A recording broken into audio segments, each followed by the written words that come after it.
Hello বন্ধুরা, সবাই কেমন আছো? তোমাদের সকলকে স্বাগত জানাই আকিস্মিতা টিউটোরিয়ালসে। দেখতে দেখতে আবার চলে এলো আমাদের সবার প্রিয় দুর্গাপূজা। চারপাশে সাজো সাজো রব, আনন্দ আর উৎসবের গন্ধ একেবারে মনটা অন্যরকম করে দেয়, তাই না? তাই ভাবলাম পুজোর এই আনন্দ যদি আমরা রিলসের মাধ্যমে সবাইকে শেয়ার করতে পারি কেমন হয় বলো তো। তাই আজ আমি তোমাদের দেখাবো কিভাবে তোমরা একদম সহজভাবে দুর্দান্ত দুর্গাপূজার ট্রেন্ডিং রিলস বানাতে পারো। তাই ভিডিওটা একদম শেষ পর্যন্ত দেখো, কারণ ছোট ছোট কিছু টিপস তোমাদের রিলকে করবে একেবারে অন্যরকম। তো চলো তাহলে শুরু করা যাক আজকের এই Durga Puja special editing tutorial.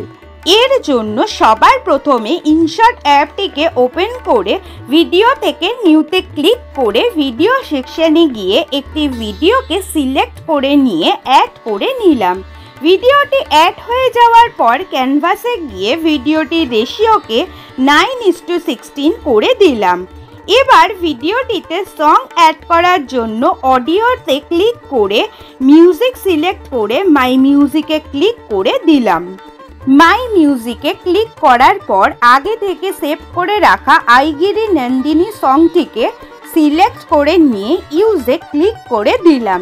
মিউজিকটি add হয়ে যাওয়ার পর ভিডিওটির একদম শেষে এসে এই প্লাস আইকনে প্রেস করে ভিডিও আর ফটো বাটনে ক্লিক করতে আমার গ্যালারিটি ওপেন হয়ে গেল। এবার আমি ফটো সেকশানে ক্লিক করে এইভাবে টোটাল 12টি ফটোকে সিলেক্ট করে আমার মেন ভিডিওটিতে অ্যাড করে নিলাম। এইবার ফটোগুলিকে মিউজিকের ডিউরেশন অনুযায়ী সেট করার জন্য একটি ফটোকে সিলেক্ট করে নিয়ে ডিউরেশনে ক্লিক করে এই অপশানে প্রেস করে ডিউরেশনকে কাস্টমাইজ করে দিলাম 1.5 সেকেন্ডস এবং ডাবল রাইটে ক্লিক করে অ্যাপ্লাই টু অল করে নিলাম, যাতে প্রত্যেকটি ফটোর ডিউরেশন 1.5 সেকেন্ডস হয়ে যায়। এরপর ভিডিও ও ফটোগুলিতে ট্রানজিশন অ্যাড করার জন্য এদের মাঝের এই পার্টটিতে ক্লিক করে শেকের আন্ডারে থাকা এই ট্রানজিশনটিকে সিলেক্ট করে অ্যাপ্লাই টু অল করে দিলাম। এর ফলে বন্ধুরা তোমরা দেখতে পাচ্ছ আমাদের ভিডিওটির প্রত্যেকটি ভিডিও আর ফটোগুলির মাঝে কি সুন্দরভাবে ট্রানজিশন অ্যাড হয়ে গেছে। কিন্তু শেষের পার্টটিকে অ্যাডজাস্ট করতে লাস্ট দুটো ফটোকে ডিরেক্ট 1.1 সেকেন্ডস করে নিলাম। তো তোমরা দেখতে পাচ্ছ আমাদের ভিডিওটির ডিউরেশন এবার পারফেক্টভাবে রেডি হয়ে গেছে। তাই এবার আমি প্রথম পার্টের ভিডিওটিতে এফেক্ট অ্যাড করার জন্য 2 টাইমস এফেক্টে ক্লিক করে বেসিক সেকশন থেকে ট্রিম্বল এফেক্টটিকে সিলেক্ট করে অ্যাড করে নিলাম। অ্যাড করার পর এফেক্টটিকে ক্লিপে শুরু থেকে শেষ পর্যন্ত এইভাবে অ্যাডজাস্ট করে নিলাম। তো বন্ধুরা তোমরা দেখতে পাচ্ছ এফেক্টটি কি সুন্দরভাবে ক্লিপটিতে অ্যাড হয়ে গেছে। এরপর ফটোগুলির পার্টকে সাজানোর জন্য এইভাবে ফার্স্ট ফটোটির শুরুতে পয়েন্টারটিকে সেট করে পিআইপিতে ক্লিক করে দিলাম। পিআইপিতে ক্লিক করার পর একদম নিচের দিক থেকে এই শ্যাডো এফেক্টটিকে অ্যাড করে নিলাম। অ্যাড করে নিয়ে এটিকে ফুল স্ক্রিন করে আরেকটি কপি করে নিলাম, যাতে আমাদের ফটোগুলি আরও বেশি অ্যাস্থেটিক লাগে।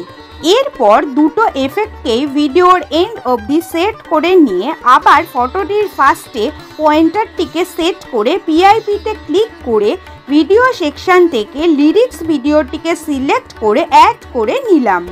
লিরিক্স ভিডিওটি অ্যাড হয়ে যাওয়ার পর এটিকে ফুল স্ক্রিন করে ব্লেন্ডে ক্লিক করে স্ক্রিনকে সিলেক্ট করে নিলাম। তো বন্ধুরা তোমরা দেখতে পাচ্ছ ফটোগুলির ওপর কি সুন্দরভাবে লিরিক্স অ্যাড হয়ে গেছে। তো এইবারে আমি ভিডিওর একদম স্টার্টিংয়ে গিয়ে আবার আরেকবার পিআইপিতে ক্লিক করে দিলাম। ক্লিক করার পর কালার ইঙ্কস প্লাস এফেক্টটিকে সিলেক্ট করে অ্যাড করে নিলাম। এরপর এটিকে ফুল স্ক্রিন করে দিয়ে ব্লেন্ডে ক্লিক করে লাইটেনকে সিলেক্ট করে নিলাম। তো বন্ধুরা তোমরা দেখতে পাচ্ছ ভিডিওটি কি সুন্দরভাবে রেডি হয়ে গেছে।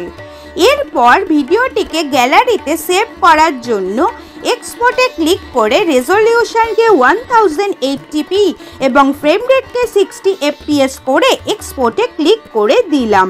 তো বন্ধুরা তোমরা দেখতে পাচ্ছ ভিডিওটি কি সুন্দরভাবে গ্যালারিতে সেভ হয়ে গেছে। তো বন্ধুরা তোমাদের সাথে আজ যে ভিডিওটি শেয়ার করলাম সেটা যদি তোমাদের ভালো লেগে থাকে তাহলে অবশ্যই এই চ্যানেলটিকে সাবস্ক্রাইব করে দিও এবং ভিডিওটিতে অবশ্যই লাইক কমেন্টস করে ভিডিওটি সবার সাথে শেয়ার করে দিও। Thanks for watching.